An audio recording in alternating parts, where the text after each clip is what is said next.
Oi pessoal, esse é mais um episódio do Bitar Podcast. Eu sou o João Ricardo Camilo. Sei que você estava esperando que a Rubia estivesse aqui do meu lado hoje. A Rubia tirou umas fériasinhas, mas daqui a pouquinho ela está de volta para conversar mais sobre os temas que a gente traz aqui para essa mesa. Para você, Rubia, boas férias. Eu vou conduzindo aqui e o tema que eles escolheram para a gente tocar já esse calendário do Bitar Podcast é um tema muito importante que faz diferença aí na sua rotina. Acesso à educação e a treinamento. Como tornar essa maneira de conseguir chegar a esse objetivo que é de muita gente de maneira igual ali para todo mundo. Sabe aquela frase, ninguém solta a mão de ninguém? Pois é, na educação não é diferente não. E como eu tô sozinho desse lado da bancada, hoje eu vou apresentar as minhas convidadas para eu não me sentir sozinho nesse Bitar Podcast.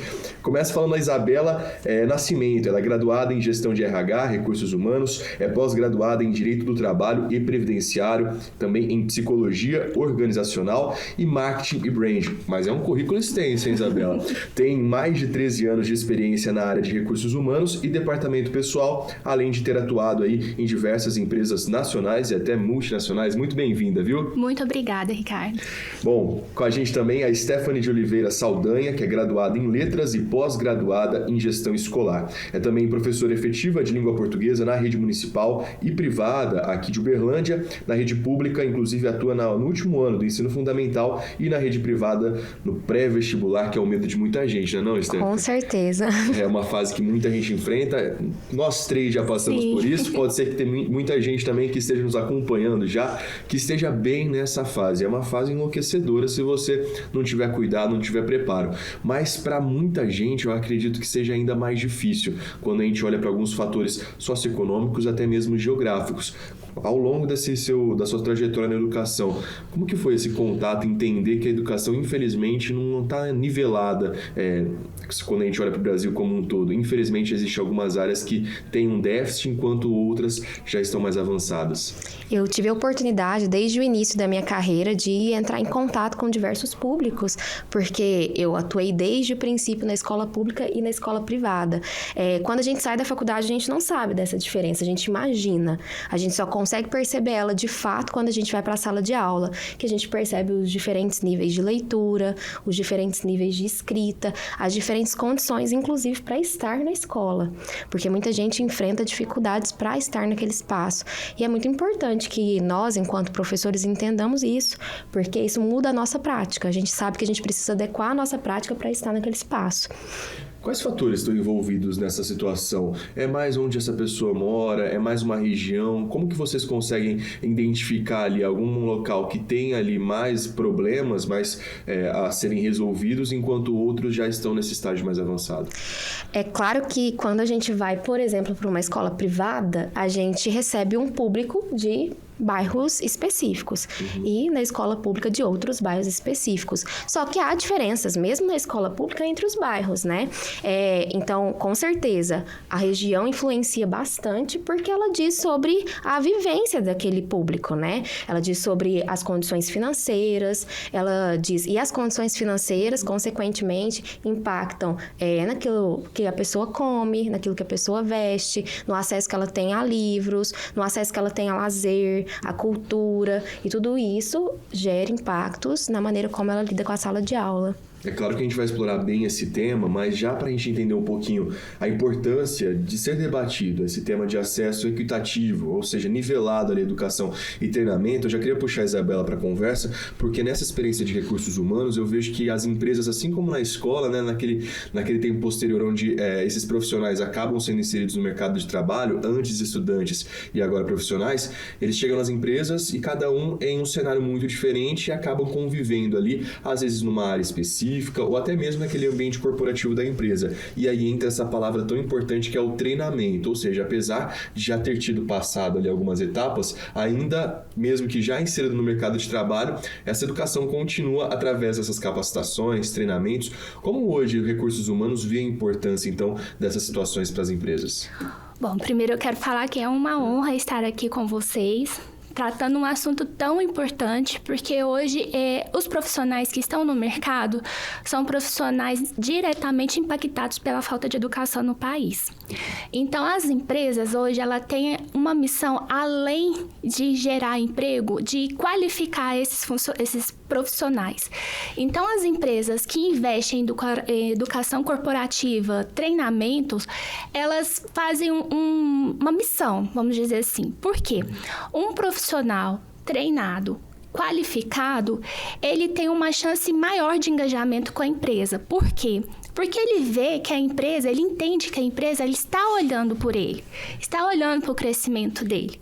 Um profissional muito bem educado e qualificado, ele entende que ele pode contar com a empresa naquele momento, porque o que ele aprende ali, ele vai poder replicar nas outras empresas, nas outras experiências profissionais, né? Então, o intelecto, né? O intelectual, o passivo intelectual, que é o que a empresa fomenta nos funcionários, isso traz uma grandeza para os profissionais, né? Mas aí a gente tem que ficar ligado na seguinte questão. Treinar, qualificar, vai depender não só da empresa, mas do funcionário também, né? Porque às vezes tem os vieses, né? Vamos pegar um exemplo aí... Um exemplo prático, uma pessoa que veio da periferia, o pai e a mãe não teve acesso à educação, são operários, né, que trabalham na base, e o filho teve um pouco do acesso da educação, conseguiu formar, mas ele entende que por obediência aos pais, ele não pode progredir na vida. Porque isso é uma coisa muito interno mesmo. E às vezes ele não aceita esse treinamento e essa educação de obediência aos seus pais. Então, isso são vieses que devem ser tratados também para o funcionário ou colaborador crescer na profissão. Então, a educação vai além de estar na escola, vai além de ser treinado. A educação, ela tem que estar atrelada à base familiar também. A base familiar, ela precisa interagir junto ao profissional nesse momento. É um desafio que eu imagino que seja muito complexo. Aproveitando que você está trazendo essa experiência, inclusive em empresas nacionais, multinacionais, eu já tive um líder que eu sei que ao longo da história dele, ele entrou nessa multinacional como jovem aprendiz, e eu imagino que é o caminho que muitos dos nossos ouvintes, enfim, quem está nos acompanhando, está seguindo por esse caminho, foi passo a passo, fez ali um ensino técnico, depois uma graduação, depois de um tempo ali na empresa já tinha assumido um cargo de gerência e hoje é um diretor dessa mesma multinacional. Você, nessa experiência de recursos humanos, ao longo dessas pessoas que acabam optando por ir graduando, enfim, optando por esse caminho de educação, é uma história que se replica ou são casos isolados? Não, isso depende muito da pessoa, porque eu, enquanto RH, já ouvi assim, nossa, não gosto de jovem aprendiz. Aí outro, nossa, eu sou apaixonado de jovem aprendiz. Que gracinha, ele faz isso, isso e aquilo. Então, isso vai depender muito da pessoa. Eu sou apaixonada pelo programa Jovem Aprendiz. Os meus jovens que eu trabalhei, todos foram excepcionais. Eles se entregavam, eles tinham interesse, eles gostavam de ser treinados por mim. Então, eu tive muitas experiências na minha vida, experiências positivas. E já encontrei pessoas que eram jovens, né? Entrou ali fazendo uma entrega, era office boy, e foi aproveitando, e foi estudando, e foi pegando essas oportunidades, né? Que as empresas vão deixando ao longo do tempo, e foi crescendo, e se tornaram advogados, bancários. Então, eu sou apaixonada e eu brinco muito mesmo. Se eu pudesse, eu voltava a ser jovem só para participar do Jovem Aprendiz. Essa sério. Experiência, né? Porque assim, quando eu saí do ensino médio, a minha missão era passar no vestibular. E eu não passei. Eu estudei vários anos, fiquei sempre ali na portinha para entrar na Universidade Federal e não passava. Então, o tempo que eu poderia ter gasto entrando no programa Jovem Aprendiz, com certeza a minha vida profissional teria sido outra. Eu compartilho os meus sentimentos. Se tivesse um cargo de jovem aprendiz para ser apresentador de podcast, eu acho que eu teria começado até um pouquinho antes. Mas tudo bem, as coisas acontecem no momento que tiver que acontecer. Sim. E eu vou incentivar muito meus filhos, se assim a vida permitir, a participar desse programa, viu, Isabela? Compartilho desse mesmo sentimento. Eu imagino que esse relato que se ouve aí ao longo desses jovens aprendizes que hoje já estão em outros cargos, a Stephanie, enquanto professora, deve ouvir bastante, né? Com certeza. Deve ser muito prazeroso você poder reencontrar os alunos, seja no ano seguinte que eles se formarem, formaram ou até mesmo mais à frente, quando terminaram a graduação e eles trazem esse feedback. Agora a pergunta que eu tenho, meu pai é professor, vira e mexe, o pessoal cumprimentava ele falava, aí ele nem lembrava. Você lembra de todos? Lembro. Olha, tá vendo? Memória boa da Esther. Lembro demais. E ontem mesmo eu vi uma foto de uns alunos meus que eram pequenos. E eles estão terminando o ensino médio. Eu falei, como assim, gente? Como que passou tanto tempo? Você estava comentando, né, dessa relação, da importância do programa Jovem Aprendiz. Muitos alunos meus modificam a postura em sala de aula quando eles têm uma oportunidade de entrar no mercado de trabalho. Eles parecem que crescem um pouquinho mais. Maturidade, um pouco né? mais maduros. Isso. Eu concordo. O mercado de trabalho já vai exigindo essa postura um pouco mais profissional que a pessoa fala, né? Mas desenvolver habilidades como comunicação, comportamento, a própria disciplina acaba repercutindo também na sala de aula, então? Com certeza, com certeza. Às vezes eles encaram uma disciplina que eles têm mais dificuldade de uma maneira mais séria. Eu preciso me dedicar mais a isso aqui.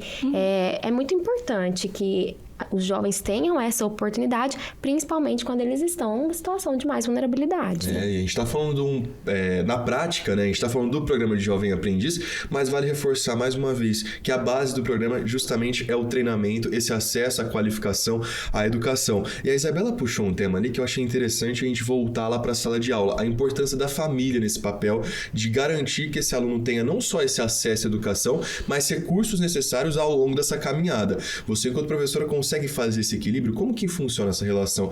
Quando o aluno sai da sala de aula, volta para casa e estender esse ambiente de educação, de qualificação também para casa? Com certeza, a gente encontra famílias maravilhosas que apoiam, incentivam, que mostram para o aluno que ele pode progredir, sair talvez de uma situação que não seja ruim, não é essa questão, mas que ele quer progredir em relação àquilo que ele vive, né? Mas é muito difícil quando a gente encontra famílias que não têm a família não reconhece na educação um meio de progressão social. E aí não há incentivo e às vezes até um incentivo contrário. Você precisa mesmo terminar o ensino médio? Exato. Por que você não pode trabalhar? Não é melhor ter dinheiro agora? E às vezes não, a gente entende a necessidade.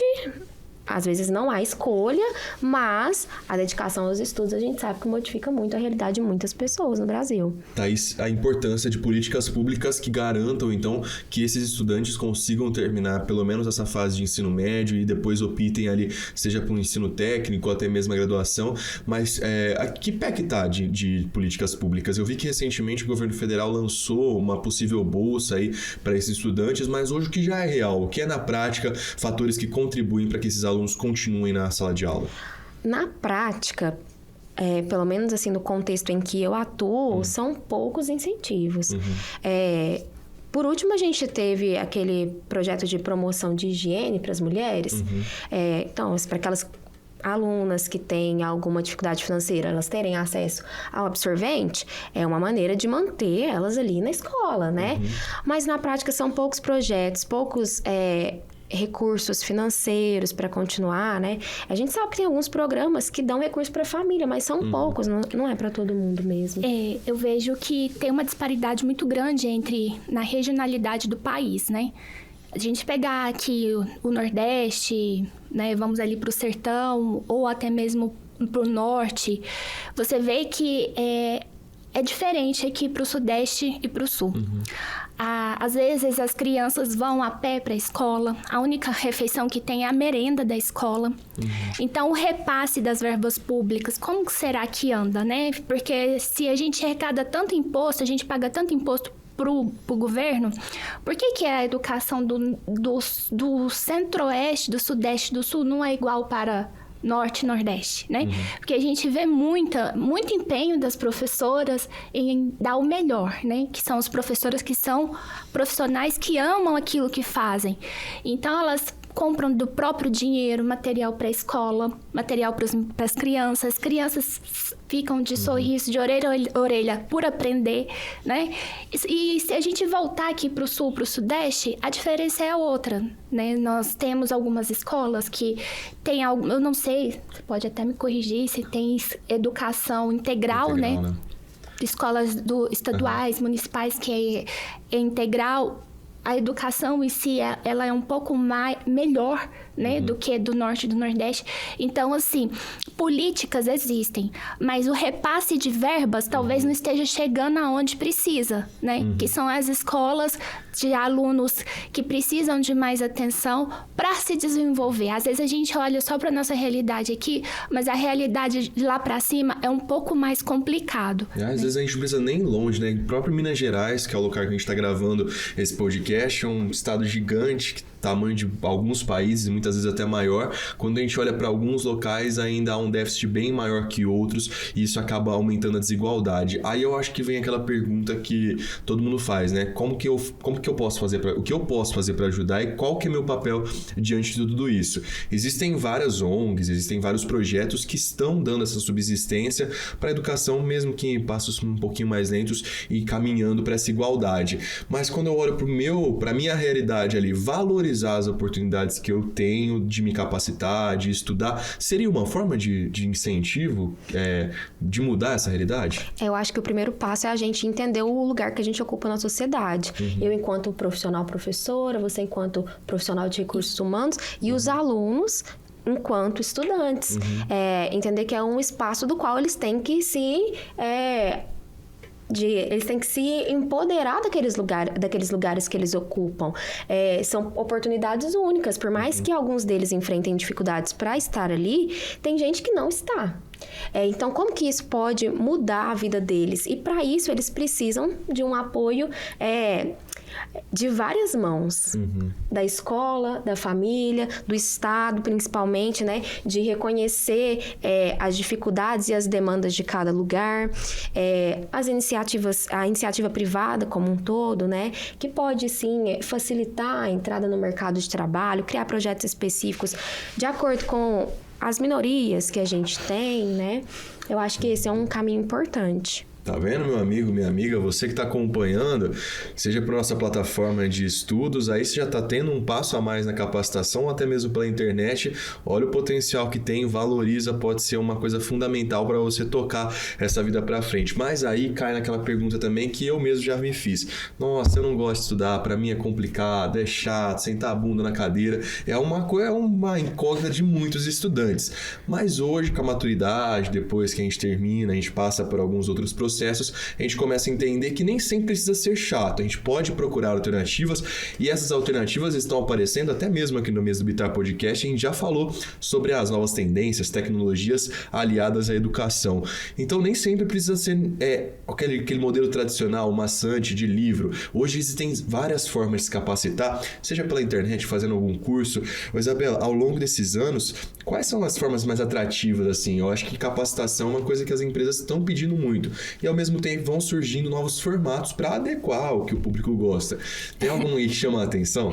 Olha, eu tenho pesquisado muito, né, sobre como transmitir um conteúdo bacana para o meu público, né?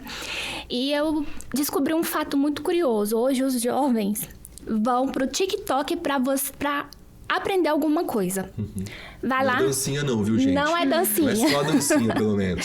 Se a pessoa quiser entrar lá e procurar sobre o buraco negro, vai trazer vídeo interativo, vai trazer toda a biografia que a pessoa pode ir lá procurar, dar um Google, procurar. Então, assim, hoje, a forma de você aprender tá muito mais interativa de quando eu era estudante. Porque quando eu era estudante, ou eu tinha que ir para a biblioteca da escola, ficar das 1 às 8 da noite estudando muito para aprender alguma coisa, ou eu ia ficar passada, não ia aprender nada. Então, hoje, o acesso à educação, a forma interativa, tá muito fácil. Para quem tem acesso à internet, vamos dizer assim, porque a gente sabe que a realidade do país não é a mesma, né?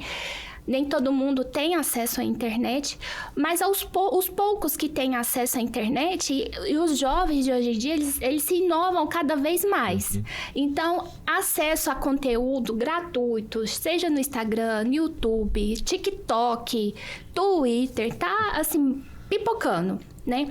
E para as empresas, né, o que elas fazem? Já vi empresas fazendo o quê? O treinamento de atividades, treinamentos de matérias que podem agregar, né, no comportamento do trabalhador ao longo da rotina deles.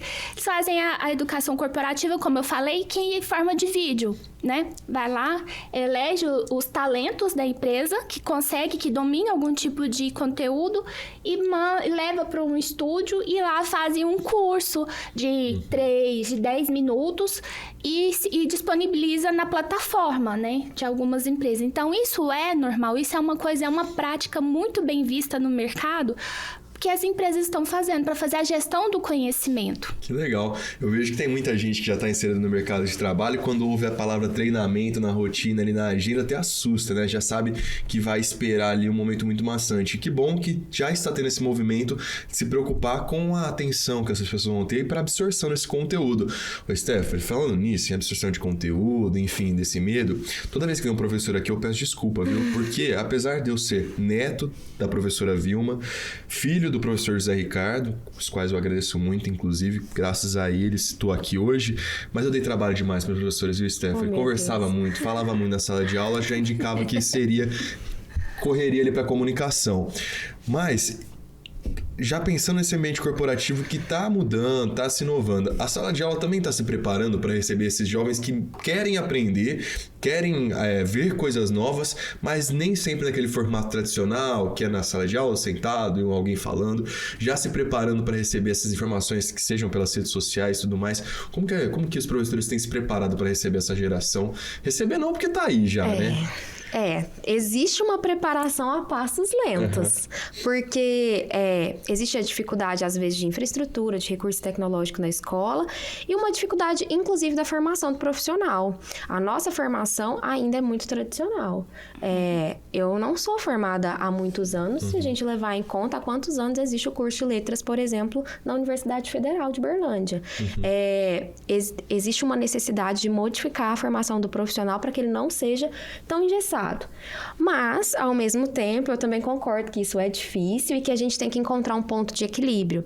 Porque, ao mesmo tempo que essas plataformas hoje são muito importantes, elas levam o conhecimento de uma maneira mais rápida, existe a superficialidade dos conteúdos, né? Em algumas plataformas dessas. E aí, em qual medida o jovem pode aproveitar essas plataformas para iniciar um conhecimento, para descobrir coisas novas?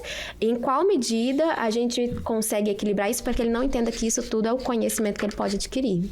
E olha que legal, nessa fala dela, os próprios profissionais que estão estudando o acesso equitativo à educação acabam também precisando passar por esses treinamentos, essas capacitações, ou seja, é um trabalho muito complexo, imagino que seja muito desafiador, né? Não só em outras áreas, na própria educação, que tem ali como base fornecer esse acesso, fornecer essa informação, os próprios profissionais precisam desse treinamento constante, né? Com certeza. Até os profissionais jovens, a gente pensa que tem facilidade com tecnologia, já nasceu com tecnologia, mas na hora que vai para a prática profissional, a gente ainda é um pouco conservador. Eu acho que essa questão, a atualização curricular dos professores para a educação é um dos desafios que a base governamental tem para trazer uma educação mais equitativa também, né? Porque a tecnologia, ela tá aí, ela tá latente. O chat, a inteligência artificial, o chat GPT, já é uma obrigatoriedade em maioria dos outros países. Daqui a pouco isso vai se fazer realidade no Brasil. E nas empresas também. Então, assim, o acesso da inteligência artificial, a gente não pode negar ela como uma coisa que vem com tudo. Então, a atualização da base curricular dos professores, ela precisa conter, né, acesso à inteligência artificial, às novas tecnologias, para a gente não ficar de fora e os alunos também não, porque os alunos de hoje são os profissionais de amanhã. E o mercado, ele exige muito. Inclusive, assim, existe hoje o novo ensino médio, por exemplo, que traz outras disciplinas diferentes das tradicionais. No entanto, os profissionais não são capacitados para lecionar essas disciplinas. Não adianta eu ter robótica na escola se eu não tenho quem possa ministrar robótica com propriedade. Não adianta só comprar os Legos, né? Não. E tem ali um impacto muito grande, né? Eu acho que a gente consegue ver uma diferença onde isso já está melhor inserido com os locais que ainda tem esse déficit. E qual que é o impacto disso lá no mercado de trabalho? Ou seja, quando chega tendo que nivelar, quais são os esforços e quando já está com uma turma um pouco mais nivelada, qual que é o resultado que tem nessa empresa? Isso aí cabe o profissional de RH ter um olhar mais crítico, né, para entender que às vezes a dificuldade de um colaborador a não se adequar às novas tecnologias não é porque ele não quer, é porque ele não conhece, né? Então, assim, tem pessoas que não têm muito acesso, então, o que a gente vai fazer? Vamos nivelar? Não vamos nivelar. Vamos desenvolver um treinamento que vai colocar os iguais na igualdade e os desiguais na desigualdade, né? Vamos tratar dessa maneira, justa maneira. Quem está com dificuldade vai ficar junto com aqueles que precisam de um pouco mais de atenção e quem está numa escala evolutiva, né, mais avançada vai ficar junto. O que acontece nessa ocasião? Nós temos aí uma incógnita, né? A chance de promoção para aquele funcionário vai ser um pouco mais complicada. Então, por isso que eu costumo sempre dizer, como mentora de carreira, a carreira é sua, como a sua vida também. Então, não adianta o profissional ficar dependendo apenas da empresa para ter uma qualificação, para ter uma oportunidade. Ele tem que buscar, né? Fora dos portões da empresa, o que mais ele pode fazer? Enquanto estiver em casa, no sábado, no domingo, né? Porque você tem acesso, hoje em dia, o acesso à educação, a cursos, ele é muito mais fácil do que antes, né? Então, assim, se ele quer se graduar ou se ele quer se profissionalizar, fazer um curso extracurricular, ele consegue. Então, o funcionário, ele não pode ficar preso só àquilo que a empresa oferece. E isso faz uma diferença muito grande para o mercado de trabalho. Ter a proatividade de você se atualizar. Correr atrás daquilo que não te ofereceram, né? Então, se você hoje trabalha, tem recursos financeiros para você pagar uma internet, né? Vamos imaginar que já saí daquele campo educacional, né, que eu dependia dos meus pais. Hoje eu consigo prover os meus gastos, então eu consigo pagar uma internet. Eu vou estudar, porque se você pegar um hall de profissionais que deram certo, vamos dizer assim, são pessoas que não mediram esforços para se atualizar, né? Não esperou vir.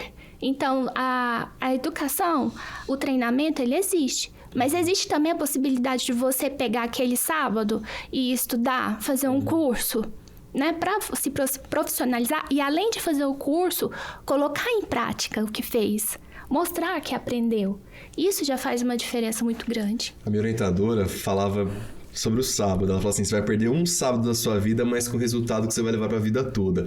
E para mim era uma lição muito grande, porque na hora de você tomar aquela decisão a curto prazo, realmente parece ser maçante, diante de todos os desafios. Muitas vezes a gente precisa, né? Mas às vezes é uma escolha muito importante para que tenha ali um resultado ao longo da vida. E educação ninguém tira de ninguém, né? Apesar de tudo isso, é uma coisa, uma herança que o pessoal leva.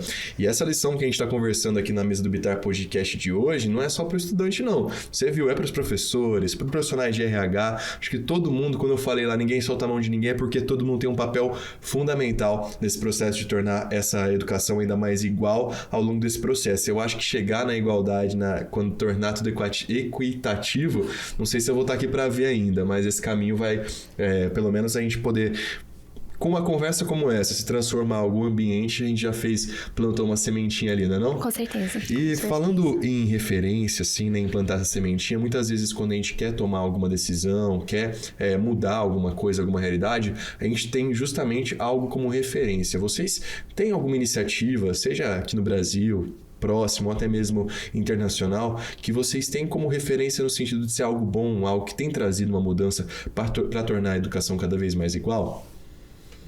Vocês lembram de cabeça, assim, Nossa, lembrar de cabeça é um termo tão usual, né? Mas tem alguma referência que vocês têm, assim, algo que seja legal? Por exemplo, essas próprias iniciativas de transformar aquele treinamento antes corporativo que durava muitas vezes até um dia, que vinha uma apostila e o PowerPoint, em um TikTok de 10 minutos que tem o mesmo efeito. Alguma referência nesse sentido? Ou na sala de aula, ou até mesmo nas empresas?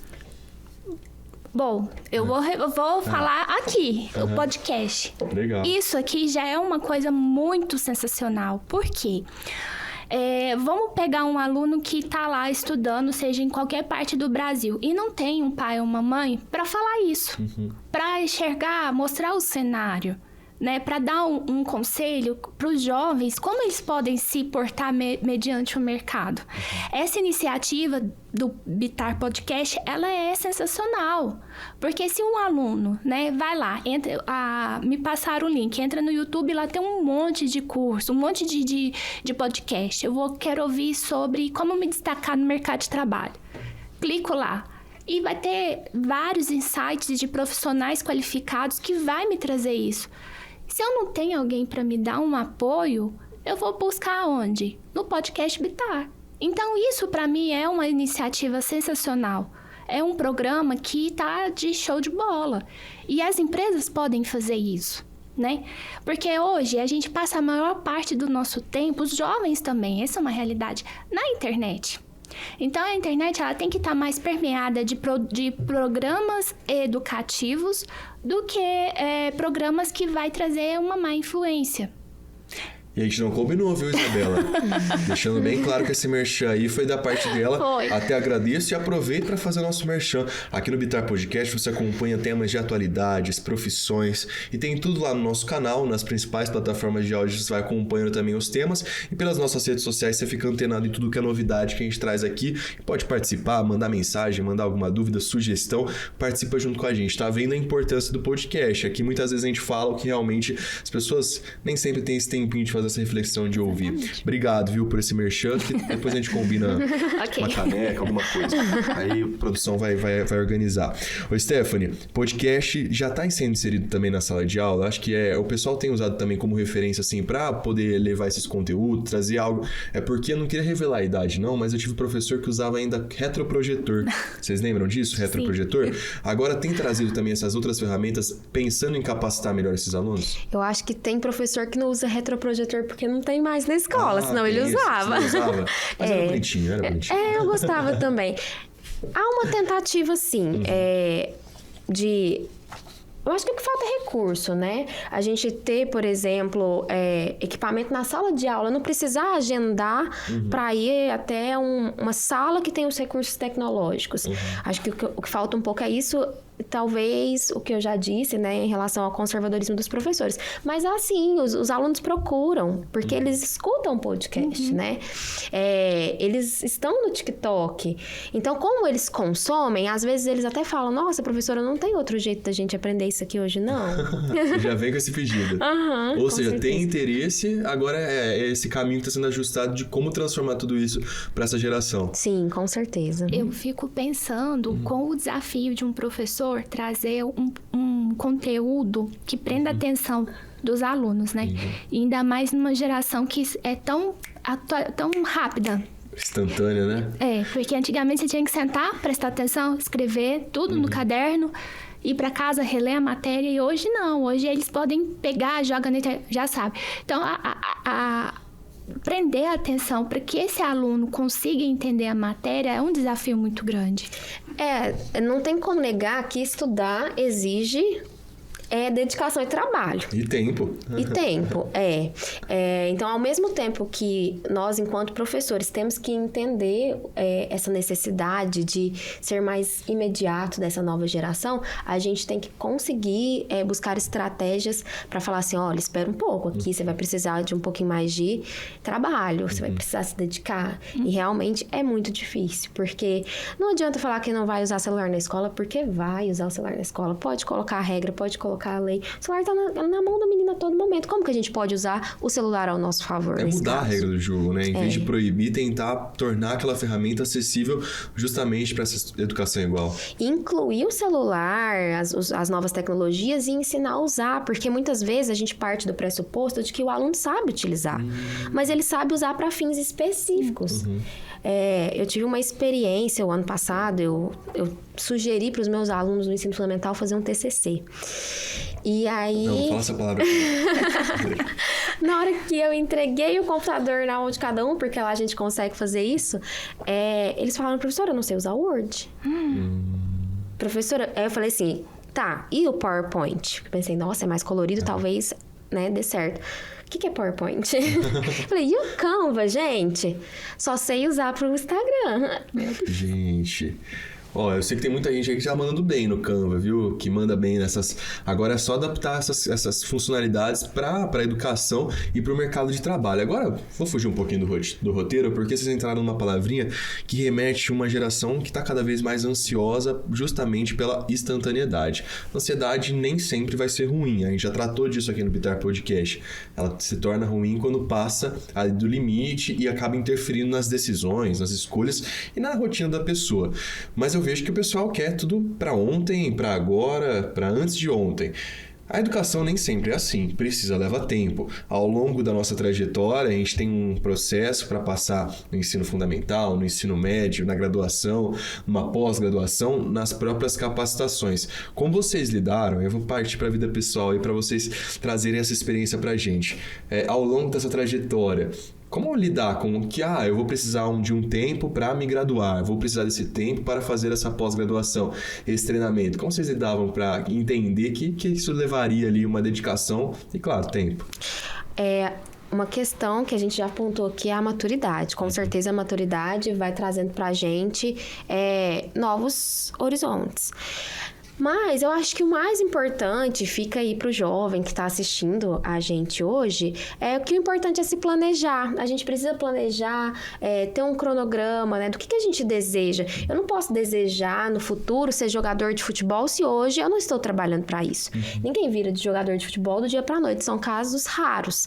Então a gente precisa ter planejamento, precisa ter constância, eu preciso me entender, ter autoconhecimento. Quais são as minhas dificuldades quando eu estou em sala de aula, quando eu estou estudando, quando eu estou trabalhando? O celular é uma distração para mim?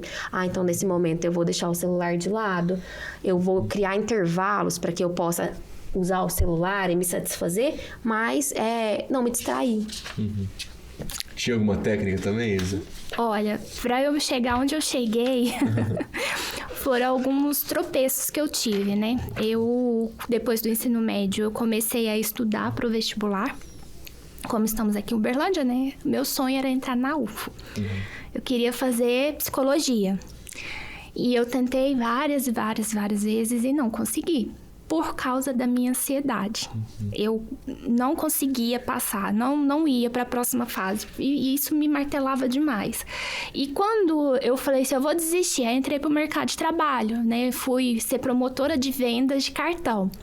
Rodei o Uberlândia inteiro para ser promotora de vendas. Consegui.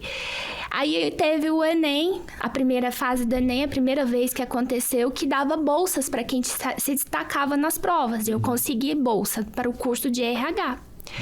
Conversando com uma psicóloga, né, que era uma conhecida minha, ela falou assim, olha, esse curso pega um pouco da psicologia, mas a psicologia organizacional, para você trabalhar na empresa, cuidando das pessoas e tal. Eu falei assim, interessante, eu vou tentar. Tentei, passei, graças a Deus, não paguei faculdade. A bolsa foi integral e eu gostei. E eu sou uma pessoa muito obstinada. Então, eu falei assim, eu não vou trabalhar em outra coisa a não ser na minha área. Trabalhei de graça, trabalhei no escritório de contabilidade. Entrei pelo departamento pessoal nessa área. Trabalhei no escritório de contabilidade, trabalhei de graça. E depois eu fui para uma outra empresa que também trabalhei por um tempo aí, né? Cabuloso, colhendo experiências. E depois eu entrei em uma multinacional aqui em Uberlândia, que era justamente que trabalhava com departamento pessoal. E conversando com o meu superior, eu falei assim, olha, Isabela, faz um curso de pós-graduação, eu vou fazer. Eu falei assim, eu também vou fazer. E fiz o curso, o curso de em Direito do Trabalho e Previdenciário. Foi maravilhoso. Foi o divisor de águas na minha vida. E aí, conheci muita gente bacana. Falava, você tem que ser advogada. Você tem perfil de advogada. Eu falei assim, gente, eu não quero advogar. Pelo amor de Deus, não põe isso na minha cabeça, não. Fiz, concluí, mudei de emprego e fui crescendo e tal. Na pandemia, eu engravidei, tive meu filho. E pensei, não quero mais. Quero mudar de rumo. Quero ir pro lado organizacional, que foi o que eu planejei para mim no início da minha carreira. Então, aí eu fiz uma pós em psicologia organizacional e comecei a trabalhar mais pro lado organizacional. Fiz uma avaliação, fiz uma mentoria com uma profissional maravilhosa. Fiz muita terapia. E aí eu descobri que eu precisava ser empreendedora. E foi aí que eu comecei a empreender. Agora eu sou uma consultora de RH e uma consultora de carreira. Então, o que eu passei, eu quero que as outras pessoas não passem. Porque o autoconhecimento e o autodesenvolvimento, ele é fundamental para um profissional. Você, às vezes, forma e pensa, nossa, é aqui que eu vou ficar, e você começa a viver, a declinar, a ficar inconformado com a sua vida, você vê que as outras pessoas prosperam e você não. Mas por quê? Porque você não está no lugar que não é para você estar. O lugar, ele te seleciona também, ele te expulsa. E você vai ficando ou grande demais ou pequeno demais, então o lugar te expulsa. E o ambiente corporativo me expulsou. De uma forma que eu fui pro empreendedorismo. Falei assim, agora eu vou empreender. E fui abraçada. Abraçada de uma forma que eu não quero mais voltar. Se Deus permitir, não quero mais voltar. Então, eu passei por uma jornada de autoconhecimento. Foi doloroso? Foi, porque quando a gente olha pra dentro, a gente começa a encontrar monstros, né? E caminhos cheios de espinho. Então, eu passei por uma jornada e ainda passo por uma jornada, porque eu me tornei mãe.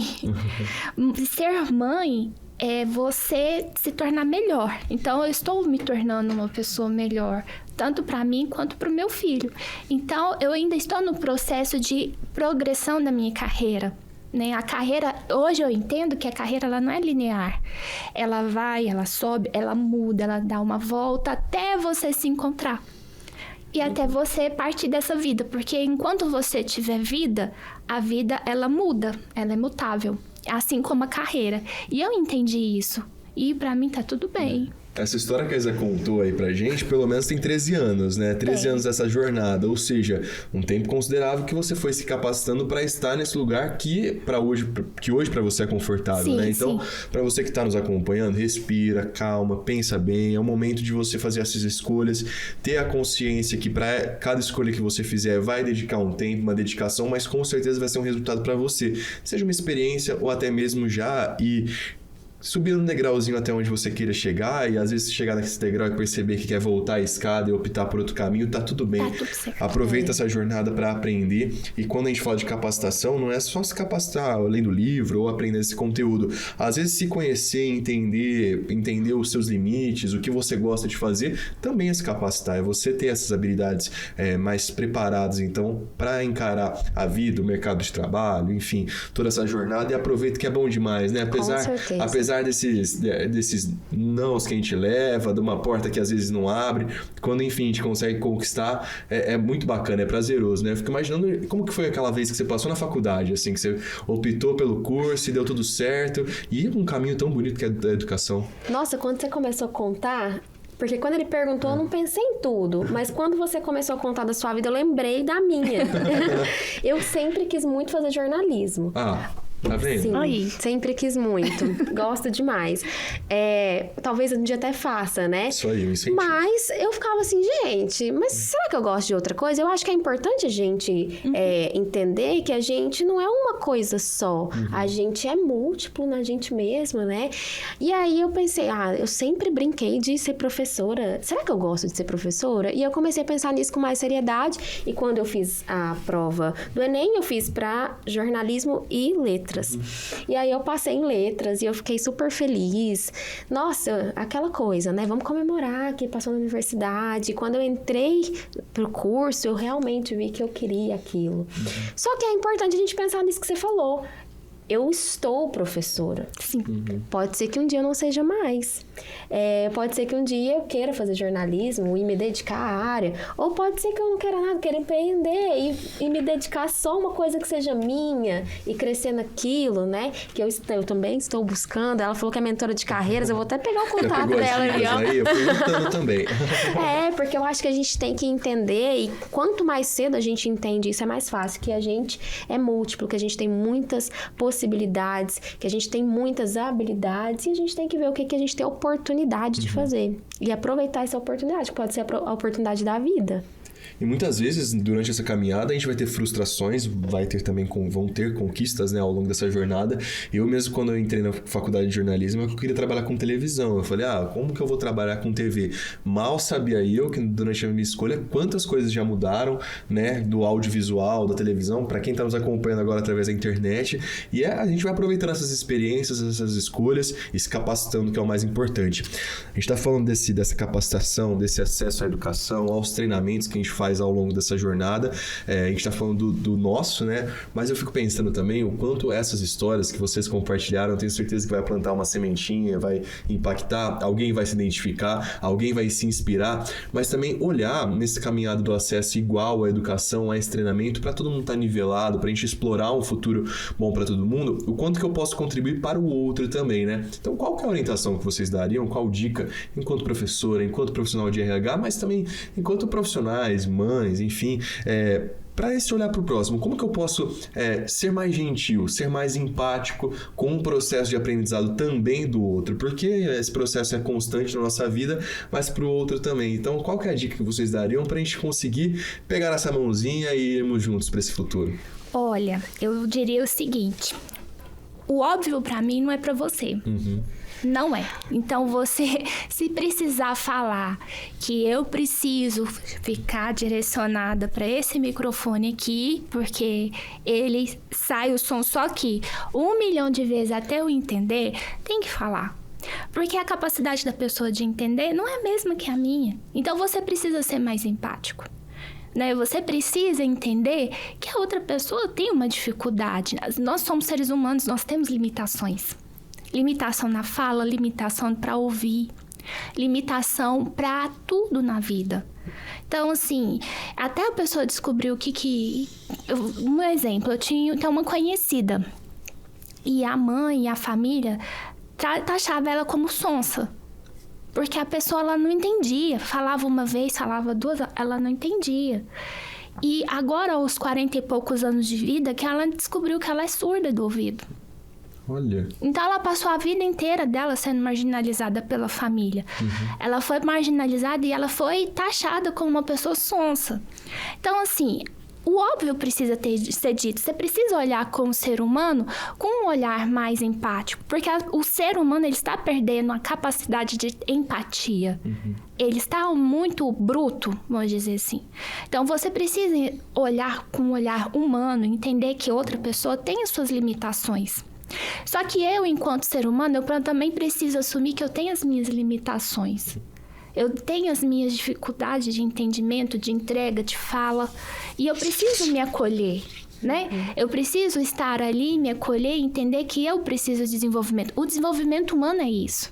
É você estar sempre à prova. É você entender que você não é uma obra acabada. Ninguém é.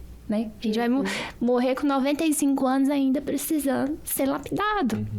Então, assim, a empatia e o olhar humano é o que faz a diferença quando você encontra alguém que precisa de ajuda. Eu encaro dessa forma. Eu acho que a gente, enquanto profissional, a gente tem que entender esse lugar. Porque eu, enquanto professora, dentro das limitações do espaço em que eu trabalho, das minhas limitações, eu sei que eu posso proporcionar muita coisa para os meus alunos. E isso é uma maneira de eu tornar a sociedade um pouco mais igual. A gente, fora das nossas profissões, na nossa atuação ali do cotidiano, compreender a necessidade do outro, do meu vizinho. Às vezes a informação não chega para alguém, você sabe que seu vizinho ali tem uma dificuldade de acesso à informação, ele não consegue, por exemplo, acessar um site que vai falar para ele que tem uma vaga de emprego em algum lugar. Que mudaria uma realidade, né? Que mudaria uma realidade. Então, como eu, que talvez tenho mais facilidade nesse sentido que o outro, como que eu posso ajudar? Sim. Eu tenho que ser mais disponível. Hoje em dia, inclusive por esse modo de vida que a gente tem, a gente deixa de ser disponível para o outro. Que é um erro que todos nós cometemos. Eu também estou aí vulnerável a isso. É uma autorreflexão constante da nossa vivência. E que façamos mais essa autorreflexão, né? Eu acho que todo mundo sai ganhando. Como é bom, como é prazeroso uma professora que encontra os alunos e vê onde é que eles estão chegando, onde é que eles vão chegar. Você, né, profissional do RH, fica imaginando quantas carreiras já foram impactadas ali por uma decisão, ou às vezes por um aconselhamento que aconteceu. No meu caso, eu vejo quanto as notícias, né, elas podem acabar inspirando as pessoas a também fazerem esses gestos bacanas, gestos bons, que por mais que simples que sejam, pode ser para muita gente, tem um tamanho gigantesco. Então, vamos fazer essa reflexão juntos para que a gente consiga trabalhar esse futuro cada vez mais igual, levando não só a educação, pensando na educação enquanto um livro, enquanto uma sala de aula, estender isso para que a gente consiga ter capacidade, né, para que a gente consiga viver um futuro cada vez melhor. Eu acho que a gente está precisando tanto disso, né, a gente vê tanta coisa. Bom, a gente está caminhando para o final dessa conversa já, agradeço demais o aceite de vocês para participarem do Bitar Podcast. Tô sabendo que é o primeiro podcast que vocês participaram, né? Não? Sim. O que vocês acharam da experiência? Eu achei que fosse ser mais tenso. Foi tranquilo. Foi tranquilo. Foi Rubia tranquilo. fez falta. Vou desejar de novo para a Rubia, volte logo para essa mesa do Bitar Podcast. Hoje ela está enquanto telespectadora. Mas para a gente encerrar, eu queria que vocês deixassem uma mensagem final. Quando vocês pensam em educação, igualdade, capacitação, treinamento, qual que é a mensagem que vocês trariam para a gente hoje? Pode falar. Eu acredito que a primeira questão que deva ser considerada é a gente se autoconhecer, que é uma questão que a gente já abordou aqui várias vezes. O autoconhecimento é muito importante para a gente entender qual é a nossa demanda. Eu preciso melhorar em quê? Eu preciso me dedicar mais que o outro? Às vezes vou precisar disso, né? E entendendo quem você é, o lugar que você ocupa, as suas necessidades, os seus desejos, você traçar um plano de vida. E ir atrás desse plano de acordo com as suas possibilidades. Bom, o meu recado é para os jovens, né?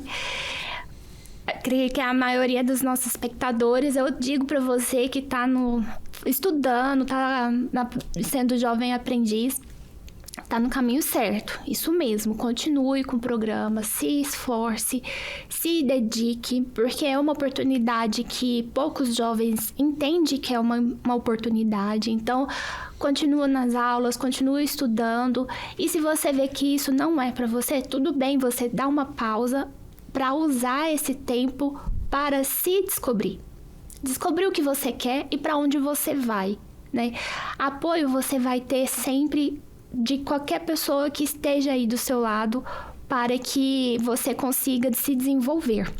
Então, não pense que a sua carreira vai ser linear, que vai, né, o curso que você decidiu fazer é aquilo e pronto, acabou. A carreira, ela é cíclica. Então, continue nesse processo que você tá e que com certeza vai ser de muita coisa boa para você. Aí, recado tá dado. Agradeço mais uma vez a participação de vocês. Quero que vocês voltem para contar essas experiências pra gente, tá? Com certeza, eu agradeço demais o convite, foi maravilhoso. É muito enriquecedor conversar com gente de outras áreas. E eu agradeço demais, pode chamar sempre que quiser. Eu também estou à disposição. Quem sabe quando você voltar serão 2 jornalistas nessa mesa, não é não? Pode Fica ser. aí o convite também, gostei de saber, viu? Mas obrigado também, Stephanie, professora, muito obrigado pela participação. Para vocês, até um próximo episódio com mais conversa interessante aqui na nossa mesa do Bitar Podcast e com a Rubia também, viu? Tchau, tchau. Tchau, gente. Tchau.